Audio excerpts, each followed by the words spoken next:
pencapresan Anies Baswedan saja belum fix.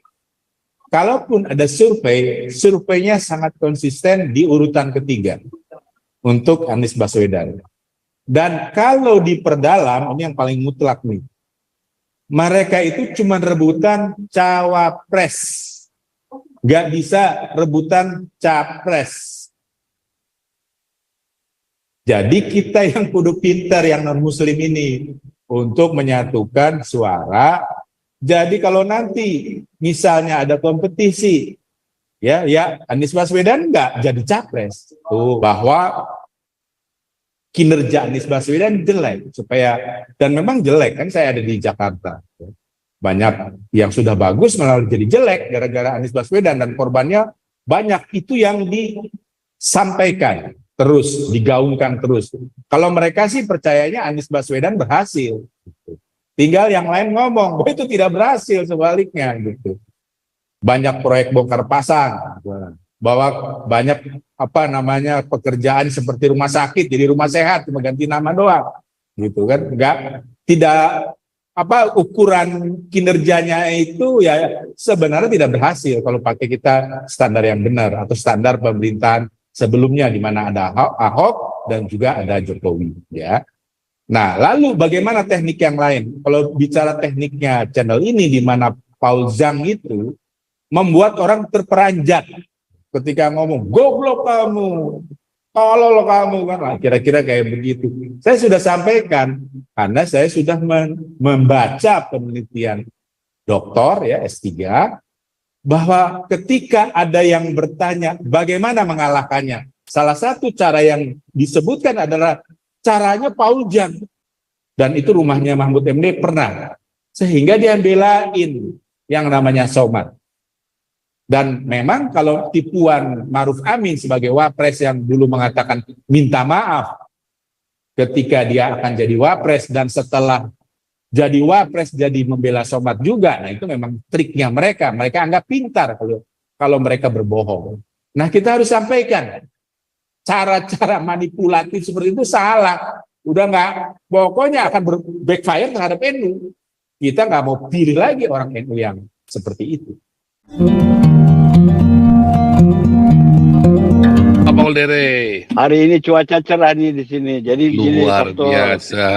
Informasinya Pak, SK kan gereja-gereja itu sudah berapa ribu. Bisa nggak nih, saya hanya memberikan ini, bisa nggak kita sebagai orang yang telah mengalami kerugian material menuntut pemerintah atas pengrusakan, penutupan gereja-gereja itu, Pak? Karena kan kepolisian semua dalam hal ini kan mereka nggak ada sama sekali perlindungan, nggak ada sama sekali. Ya pokoknya mereka itu masa bodoh. Di sini kelalaian pemerintah loh, Pak. Kita perlu menuntut, menghitung berapa kerugian material yang sudah diusahakan oleh jemaat masing-masing itu. Ya prosedurnya saya nggak tahu lah, Pak, ya.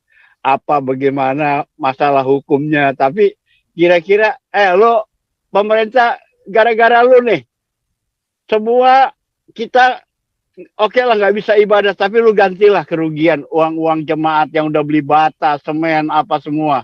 Itu aja, Pastor. Jadi kalau kita Pastor kan bilang mereka itu kita hadapin juga dengan kebegoan mereka, ya kan? Kita juga belaga bego juga. Menjawab kebegoan. Kita sekarang orang iya dong. Berapa ribu coba Pak Paul hitunglah, hitung kasar. Paling minimal sekarang gereja yang kecil aja berapa 200 jemaat, 100 jemaat. Itu berapa biayanya, Pak? Ya enggak? Mudah-mudahan, Pak, dengan adanya ini penuntutan ganti rugi, ya kan? Jokowi berpikir 2 kali. Dia akan bilang, wah ini nggak boleh terjadi. Iya dong. Kita wajib, kita warga negara kan. Warga negara kan dibilang di undang-undang harus dilindungi hak-haknya, ya kan. Berdasarkan itu aja lu udah nutup gereja pemerintah. Ingat, gua nggak mau tahu mau bahwa itu dulu jangan salahin siapa. Ya kita harus begitu aja sih. Ini saya Pak Paul. Pesan siap. Ada bisnis baru Kalarua. Thank you bos. Thank you bos. Udah itu aja demikian. Bagus itu class action. Iya Pak. Jadi dengan adanya itu, iya mudah-mudahan yang kesananya lagi pemerintah akan mikir 2 kali kalau nutup gereja. Iya kan? Itu aja dah. Terima kasih banyak semua. Ya, lanjut. Ya, Galaksi Amerika, silakan. Shalom Pak Paul dan Shalom. saudara-saudara sekalian.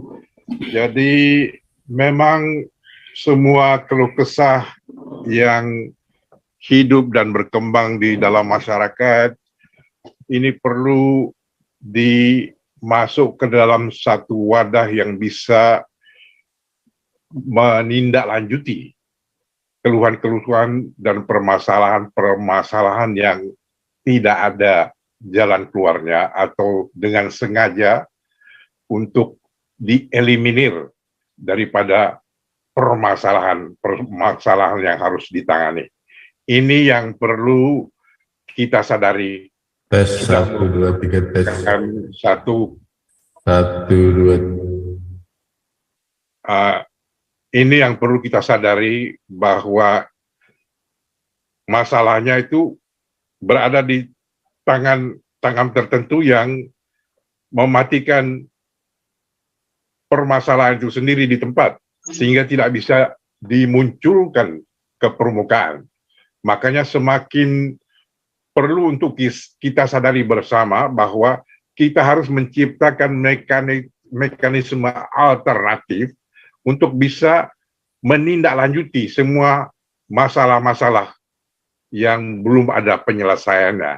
Makanya perlu ada partai politik alternatif di samping PDI, di samping Golkar, dan seterusnya yang tidak pernah dan tidak bisa atau memang dengan sengaja tidak mengakomodasikan kepentingan-kepentingan golongan-golongan yang tertindas, tapi hanya ditunggangi saja oleh parpol-parpol tersebut untuk kepentingan mereka ini saja. Ini yang perlu kita sadari. Makin pentingnya kehadiran kita itu diwujudkan di dalam perwakilan dan permusyawaratan di dalam wadah-wadah formil seperti parpol itu. Jadi kalau kita tidak mungkin untuk membentuk PNI sebagai tandingan atau alternatif daripada PDI, marilah kita ambil misalnya Hanura yang sudah mati tidak, hidup pun tidak, sebagai alternatif kita adakan pendekatan dan pembicaraan mereka untuk kerjasama. Demikian juga dengan PSI, kita secara progresif mengadakan pendekatan-pendekatan untuk membawa poin-poin penting yang menjadi masalah di bawah yang tidak pernah diperbincangkan untuk mencarikan jalan keluarnya. Karena di atas tidak memperhatikan kepentingan-kepentingan penyelesaian permasalahan, dan di bawah pun cuma menunggu komando dari atas yang memang sengaja pura-pura budak. Ini kemacetan yang kita hadapi. Masalahnya sepertinya tidak penting, tapi sangat krusial untuk kemajuan dan keberhasilan dari perjuangan kita sendiri itu. Sehingga itulah sebabnya kita memerlukan untuk berperan aktif untuk menceburkan diri ke dalam parpol itu. Walaupun kita mungkin belum siap sepenuhnya, tetapi mari terus kita melangkah, menceburkan diri dan berenang dan capai tujuan pantai yang kita mau wujudkan di dalam kehidupan kita ini, bermasyarakat bersama-sama dengan kawan-kawan umat lainnya. Jangan kita cuman terlentang terima nasi, diinjak, dipukul dan segala macam, secara terus-terusan tanpa akhir. Ini satu sikap orang bodoh yang bakal menjadi tertawaan generasi yang akan datang. Oleh karena itu sangat krusial generasi ini mengambil sikap dan bertindak secara tegas untuk memunculkan semua permasalahan-permasalahan yang ada itu di dalam forum-forum penting, baik di dalam DPR, di dalam pemerintahan, di dalam permufakatan bersama antar golongan dan sebagainya, supaya masalah ini bisa ditindaklanjuti. Inilah kemacetan yang kita hadapi, yang perlu kita carikan jalan keluarnya supaya bisa selesai dengan segera dan maju terus selangkah demi selangkah. Kurang lebih inilah yang perlu kita sadari bersama supaya kita jangan cuman artinya ngopi-ngopi aja dan termenung melihat sikon yang ada yang nggak bisa diatasi. Yang bisa mengatasi itu kita sendiri. Itu yang perlu kita sadari. Kira-kira begitu, Pak. Boleh, lanjut ke Jamada. Ya, bagaimana suaranya? Harusnya lebih baik ya. Ya, ini seperti kalau tadi di toilet zaman kuno, ini toiletnya rada modern, Pak. Apa-apa boleh. Terima kasih ya. Jadi saya hanya mau menanggapi jangan terlalu khawatir. Jadi tadi yang digambarkan oleh Pak Santi Amer sebenarnya tidak segawat seperti itu. Saya katakan apa? Karena mereka sekarang ini saya kan sering mengulang tuh, Muslim itu tidak mayoritas, jadi mereka banyak tingkah, bikin segala macam itu, ada namanya syariah, ada namanya 10% tadi yang terangkan oleh Pak Santi Amer, sudah membuat undang-undang berdasarkan syariah Islam. Kenapa? Simpelnya, coba lihat kita sekarang. Itu saya katakan dari dulu Muslim itu hanya 40%, yang mayoritas itu non-Muslim. Makanya kita harus channel ini harus menguatkan non-Muslim dalam pemilu dan pilpres. Bukti pertama, saya sudah ngomong mengenai sensus dan saya nggak akan ulang. Saya ngomong bukti yang sekarang. Pencapresan Anies Baswedan saja belum fix. Kalaupun ada surveinya sangat konsisten di urutan ketiga untuk Anies Baswedan. Dan kalau diperdalam, ini yang paling mutlak nih, mereka itu cuma rebutan cawapres, nggak bisa rebutan capres. Jadi kita yang kudu pintar yang non-Muslim ini untuk menyatukan suara.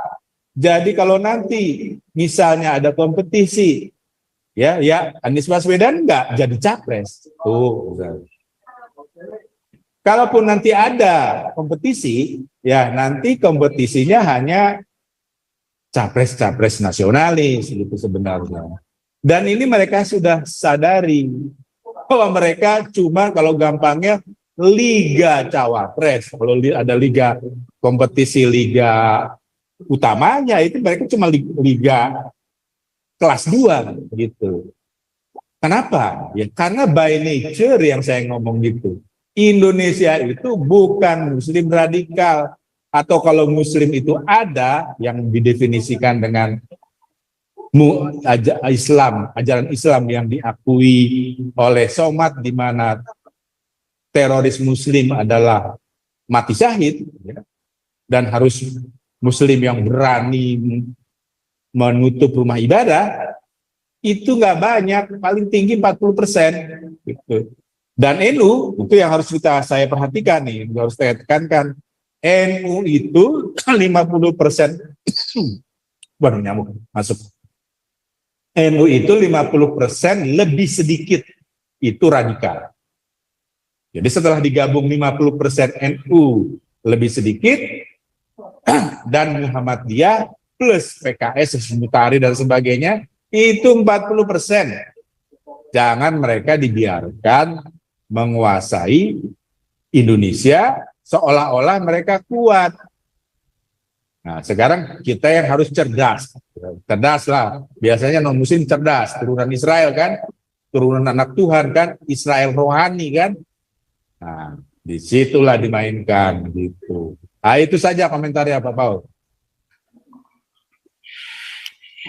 Boleh. Justru yang Jadi gini, Pak Paul, ya saya coba timpalin sedikit komentar Pak Gajah Mada ya, biar boleh. lebih rame, biar lebih berkembang. Jadi gini Pak Gajah Mada, kalau menurut saya Pak Santi Amer bersuara, kita bersuara itu bagus. Jadi artinya kita menampilkan data, informasi supaya publik mendengar.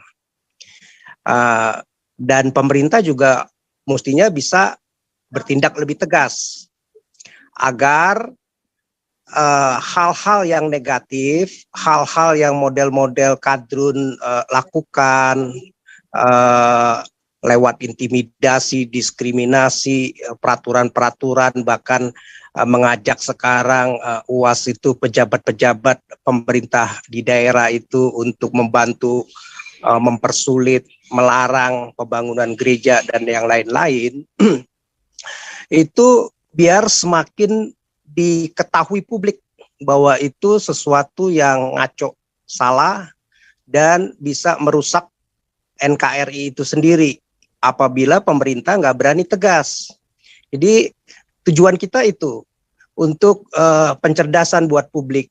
Kenapa? Karena kita nggak bisa menganggap, walaupun tadi Pak Gajah Mada bilang Muslim mungkin hanya 40%, kita oke lah katakan kita anggap seperti itu. Tapi katakan 10% saja mereka ada apabila melakukan hal seperti itu, nggak apa-apa, harus memang disuarakan supaya hal-hal itu semakin jadi 0%, kalau bisa 1%, 0% semakin diminimalisir gitu lewat pencerdasan publik. Jadi bukannya artinya kita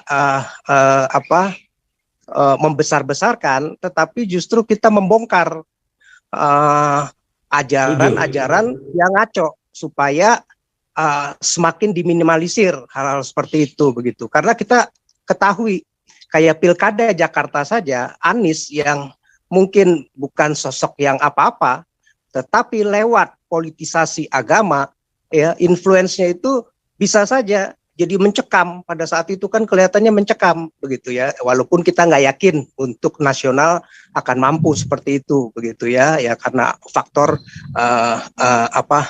NU di Jawa dan non Muslim yang lainnya di luar Jakarta, berbeda kasusnya dengan yang di Jakarta begitu. Tetapi kita anggap setiap apapun, hal-hal yang sekecil apapun harus kita minimalisir, kalau bisa zero tolerance begitu, nggak ada lagi toleransi terhadap politisasi agama yang dipakai untuk berkuasa, untuk memenangkan suara, tapi melakukan dengan cara-cara yang kotor, yang nggak beradab, yang amoral begitu. Jadi intinya itu sih kalau menurut saya. Ya, setuju. Saya setuju dengan pendapat SK ya, bahwa memang kalau bisa 0%, dan saya pun ingin melakukan seperti itu sebenarnya ya, dalam banyak channel di era multimedia dan internet ini gitu. Jadi kalau misalnya mereka Anies Baswedan pernah menang di Jakarta, kita kan bisa tunjukkan misalnya bahwa kinerja Anies Baswedan jelek, supaya, dan memang jelek kan, saya ada di Jakarta, banyak yang sudah bagus malah jadi jelek gara-gara Anies Baswedan, dan korbannya banyak. Itu yang disampaikan terus, digaungkan terus. Kalau mereka sih percayanya Anies Baswedan berhasil, tinggal yang lain ngomong itu tidak berhasil, sebaliknya gitu. Banyak proyek bongkar pasang, bahwa banyak pekerjaan seperti rumah sakit jadi rumah sehat, cuma ganti nama doang gitu kan. Tidak ukuran kinerjanya itu ya sebenarnya tidak berhasil kalau pakai kita standar yang benar atau standar pemerintahan sebelumnya di mana ada Ahok dan juga ada Jokowi ya. Nah, lalu bagaimana teknik yang lain? Kalau bicara tekniknya channel ini, di mana Paul Zhang itu membuat orang terperanjat ketika ngomong goblok kamu, tolol kamu, kan kira-kira kayak begitu. Saya sudah sampaikan karena saya sudah membaca penelitian doktor ya S3, bahwa ketika ada yang bertanya bagaimana mengalahkannya, salah satu cara yang disebutkan adalah caranya Paul Jang. Saya yakin benar banyak yang terguncang dan murtad gara-gara channel ini, gara-gara teriakannya khas Paul Jang itu, yakin banget. Lalu yang kedua menurut saya adalah yang seperti Sofiatul. Dia kayaknya kuat dalam mengkritisi sejarah Islam, ajaran Islam, termasuk hadis, gitu kan. Dan lalu yang terakhir Saifuddin Ibrahim. Jadi dia yang menantang benar-benar kan kritik kepada Muhammad KC adalah dia tidak paham. Gitu. Tidak paham Quran, tidak paham hadis, hanya sekedar pergi ke Arab saja, jadi tahu bahasa Arab. Gitu. Tapi kalau sudah Saifuddin Ibrahim yang ngomong, ya itu mengerikan buat mereka. Buktinya tidak ada satupun ulama.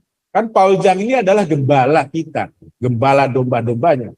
Gembala, sebutlah gembalanya umat Kristen di Indonesia. Dia kan sekarang harus ngejagain domba-dombanya. Dengan cara apa? Kalau pastor di Amerika Latin, dia angkat senjata.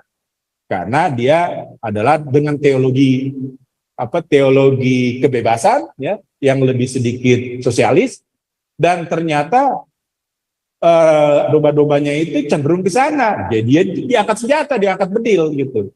Nah, tapi kalau di sini harus begini, seperti Paul Jang salah satu seorang pendeta harus seperti itu gitu.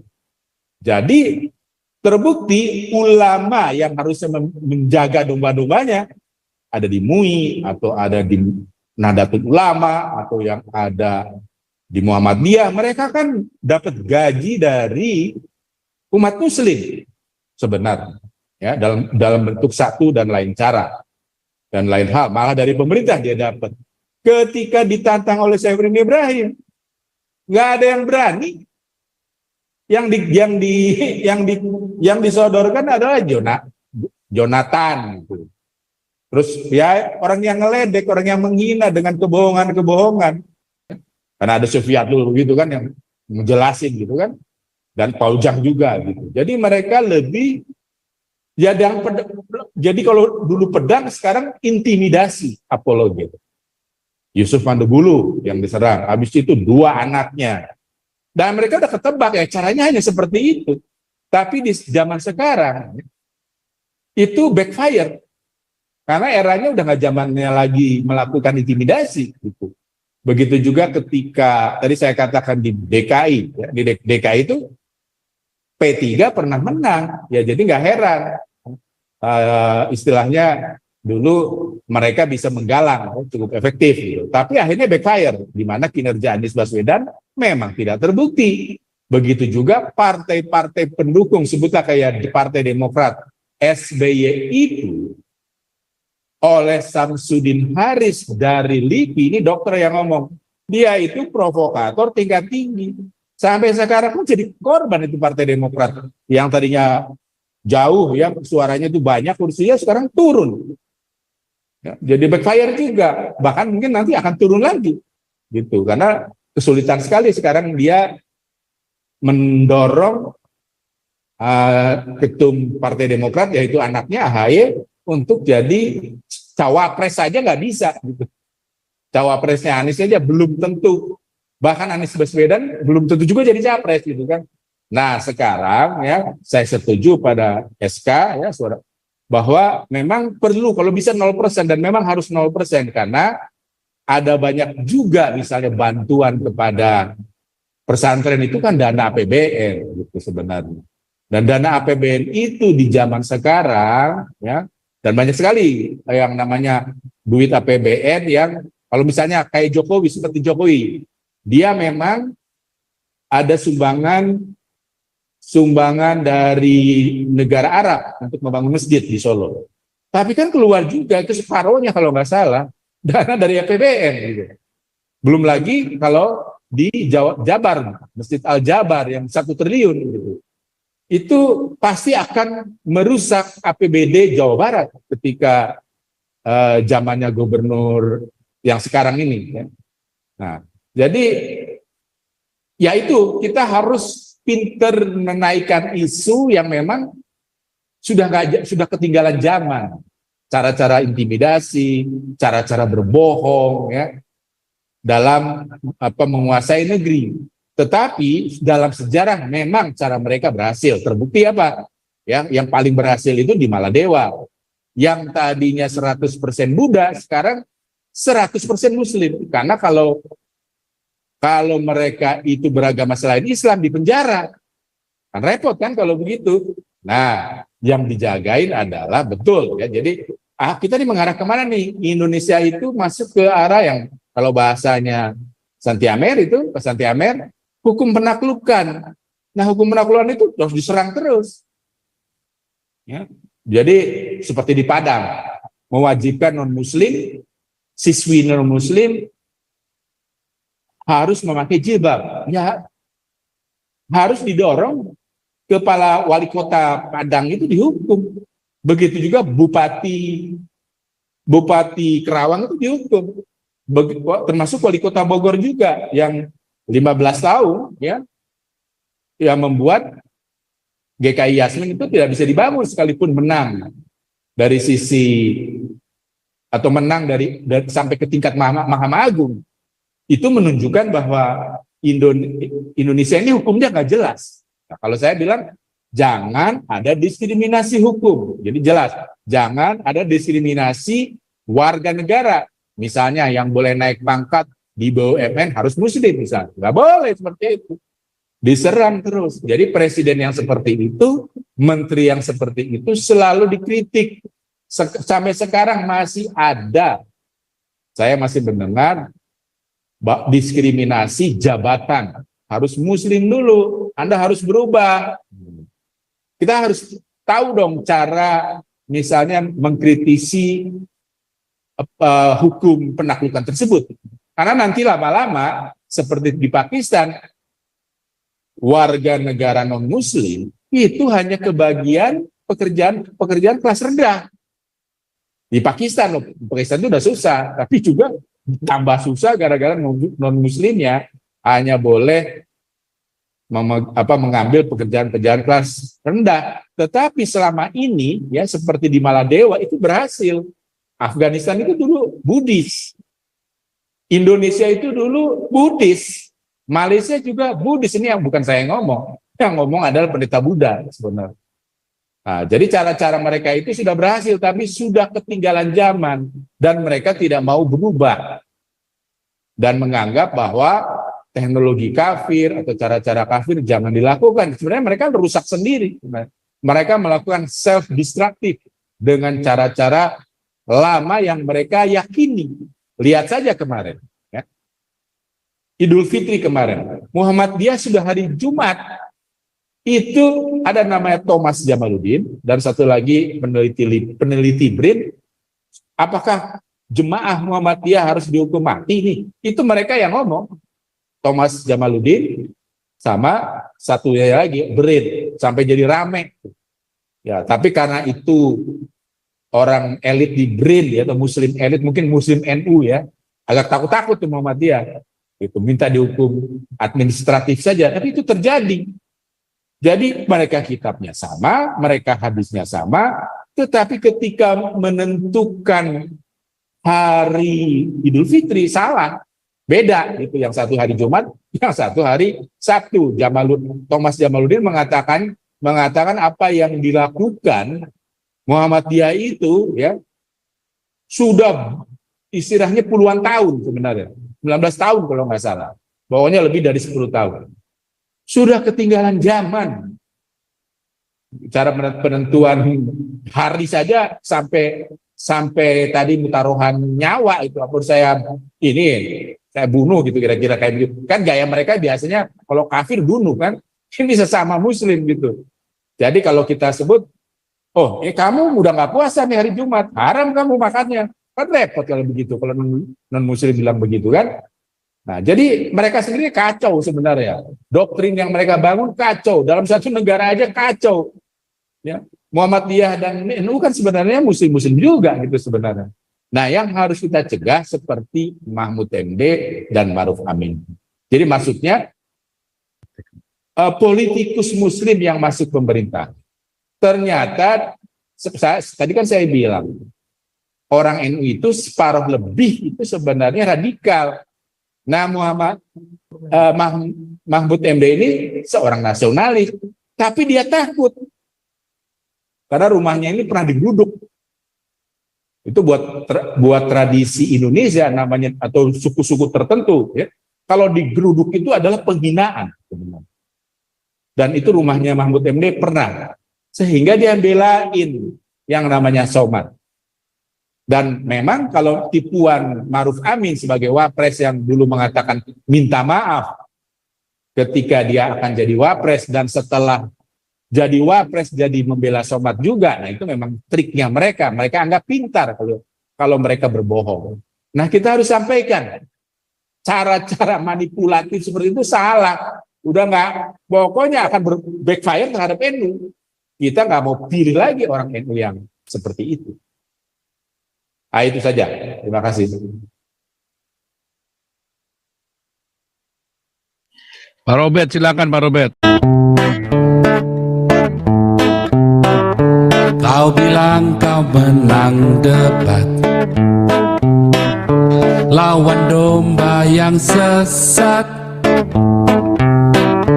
Kau bilang banyak yang tobat.